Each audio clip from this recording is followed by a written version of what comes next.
La crisis política, social y económica de Venezuela se agudizó en este 2016. La popularidad del presidente Nicolás Maduro se fue al piso debido a la incapacidad gubernamental de adoptar medidas eficaces para combatir la escasez de productos básicos y medicinas, además de la inflación que, según proyecciones del Fondo Monetario Internacional, sobrepasa el 700%. Por su parte, la oposición no ha podido capitalizar su mayoría en el Parlamento debido a un Tribunal Supremo de Justicia y a un Consejo Nacional Electoral que han actuado en favor del chavismo. Este año se declaró la ruptura del orden constitucional y se instauró un diálogo que hasta ahora no arroja mayores resultados. En esta parte del programa quiero saludar a John Magdaleno, magíster en Ciencias Políticas y director de la firma consultora Politi, quien está con nosotros desde Caracas, desde Venezuela. Bienvenido, gracias por acompañarnos. Un placer. Bueno, y se va este 2016 y los venezolanos se quedaron sin ser consultados sobre la permanencia o salida de Nicolás Maduro del poder. Muchos culpan, atribuyen esto al desempeño que ha tenido la Mesa de la Unidad Democrática en los últimos meses frente al gobierno. ¿Es esto así? Bueno, sin duda, como sugiere usted mismo al final de su pregunta, en efecto se trata de un proceso mucho más complejo. Para empezar, por la propia naturaleza del régimen político que hay en Venezuela. Es decir, hace por lo menos unos 20 años se viene estudiando en la ciencia política en el mundo la existencia de regímenes híbridos, es decir, regímenes que satisfacen algunas formas democráticas, pero que paradójicamente vacían de contenido las garantías procedimentales mínimas que deberían tener las democracias para ser calificadas como tales, del mismo modo que el conjunto de libertades y derechos que son consustanciales a ellas. Así que en el caso venezolano, y hay múltiples ejemplos en América Latina, Fujimori, la era Fujimori constituyó un ejemplo de un tipo de régimen híbrido. Por ejemplo, Perón, hay quienes consideran que fue un tipo de régimen híbrido. Daniel Ortega en Nicaragua fue en el pasado, y lo es también hoy en el presente, un tipo de régimen híbrido. A donde quiero llegar con esto es que, en efecto, si se trata de un régimen que en algún momento fue híbrido, me refiero al venezolano, y concretamente pudo haberse calificado como autoritarismo competitivo, es decir, un régimen en el cual las autoridades violan abiertamente las garantías procedimentales mínimas a la democracia y sin embargo se celebran elecciones. Y hay un mínimo de competencia en la medida en que la oposición no está disminuida, es una oposición robusta. Bueno, eso se ha ido quedando en el pasado en virtud de un comportamiento crecientemente autoritario del gobierno. Así que como bien sugiere su pregunta, no es solo el desempeño de la oposición lo que puede explicar que no haya habido cambio político este año en Venezuela, sino también el propio desempeño de las instituciones públicas más importantes que impidieron la realización de algunas de esas garantías procedimentales y algunos de esos derechos. Por ejemplo, el referéndum revocatorio que está contemplado en el artículo 72 de la Constitución. Por ejemplo, este año es la tercera oportunidad en la que se postergan consultas electorales. Me refiero concretamente a las elecciones de gobernadores y alcaldes que han debido corresponder a este mismo mes de diciembre. Así que no se trata solo del desempeño de la oposición, que por cierto puede ser en efecto objeto de crítica. En las últimas semanas no han sido pocas las contradicciones entre líderes de oposición, pero no es solo eso lo que explica por qué no se ha producido un cambio político en Venezuela este año. Claro, y es que desde el exterior muchos ven como un fenómeno inexplicable que ante la profunda crisis que atraviesa, que padece Venezuela y que se le atribuye al gobierno, el chavismo siga allí amarrado al poder, si lo decimos así. Estamos en Venezuela frente a un régimen autoritario. Es importante asimilar esto porque en la contemporaneidad se asimila, se asume que no hay regímenes autoritarios, y sí los hay en el mundo. Son muchos los casos de regímenes autoritarios. Lo que pasa es que los autoritarismos de la contemporaneidad son un poco más sofisticados que los del pasado.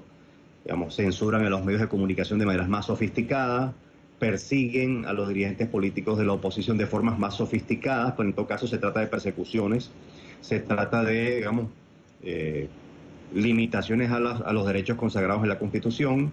Del mismo modo, la formación de la opinión pública no es libre. Del mismo modo, la competencia electoral no es equitativa para los que forman parte de ella. Del mismo modo, instituciones como los tribunales o el árbitro electoral no operan con imparcialidad. Es decir, precisamente por eso que le estoy diciendo la respuesta anterior es que se explica que no ha habido un cambio político, incluso pese a un desempeño económico muy negativo. Así que creo que este es el punto de fondo que hay que comprender. En América Latina no sé si se comprende suficientemente bien esta realidad. Es decir, se trata no de un gobierno, sino de un régimen político, es decir, un conjunto de instituciones que impiden el cambio, que en efecto actúan, por un lado, para neutralizar las competencias derivadas de la victoria electoral que la oposición llega a obtener en el Parlamento. Eso ha ocurrido durante todo el año. Y por otro lado, se intenta impedir la celebración de una consulta electoral. ¿Por qué? Por una razón muy sencilla, porque cualquier consulta electoral que se haga en este momento en Venezuela, pues el oficialismo la pierde, y la pierde por una brecha abultada que podría tener un impacto muy significativo sobre el proyecto chavista. Es decir, podría reducir aún más sus bases de apoyo, podría contribuir a una desmoralización de las bases de apoyo del chavismo. Así que por esta razón, repito, es la naturaleza del régimen político, su carácter autoritario, lo que explica por qué no se ha producido, en el medio de una crisis económica severa, una creciente conflictividad social, las protestas aumentan, los conatos de saqueo, los saqueos, los disturbios, y sin embargo no hay cambio. Claro, porque es el régimen político, es su naturaleza lo que lo impide. Ya para finalizar, señor Magdaleno, ¿cuál es la Venezuela que desde su análisis vislumbra entonces, y bajo todo este escenario que usted acaba de describir, vislumbra para este 2017 y además esas posibilidades o esas posibles salidas a esta crisis política y económica, aunque sabemos que es algo pues supremamente complicado? Bueno, mira, la Venezuela que yo visualizo para el año que viene en sentido prospectivo es una Venezuela en donde la crisis económica se va a agudizar. Lo único que podría revertir esta situación es que el gobierno emprenda una reforma económica seria, estructural, que básicamente implique la modificación de un conjunto de reglas de juego que han inhibido la actividad privada en el curso de los últimos 10 años. Me imaginaría, por tanto, si no se produce esa reforma, una agudización aún mayor, parece mentira, pero podría suceder, aún mayor de la crisis económica. Se trata de un año en el que no sería extraño ver un mayor nivel de conflictividad social, es decir, no sería de extrañar un crecimiento de las protestas, de los conatos de saqueo, de los saqueos, que por cierto, este año en el primer semestre ocurrieron con un promedio mensual de 69, y en el segundo semestre, por lo menos con la data recopilada hasta el mes de noviembre, el promedio superaba los 73 episodios por mes. Es decir, me refiero a la sumatoria de saqueos y conatos de saqueo, promediando los 5 meses de final de este año, del segundo semestre de este año. Así que estamos hablando ya de un proceso de convulsión social en marcha, que es la consecuencia natural de la agudización de la crisis económica, que tiene como dos expresiones básicas el desabastecimiento y la inflación.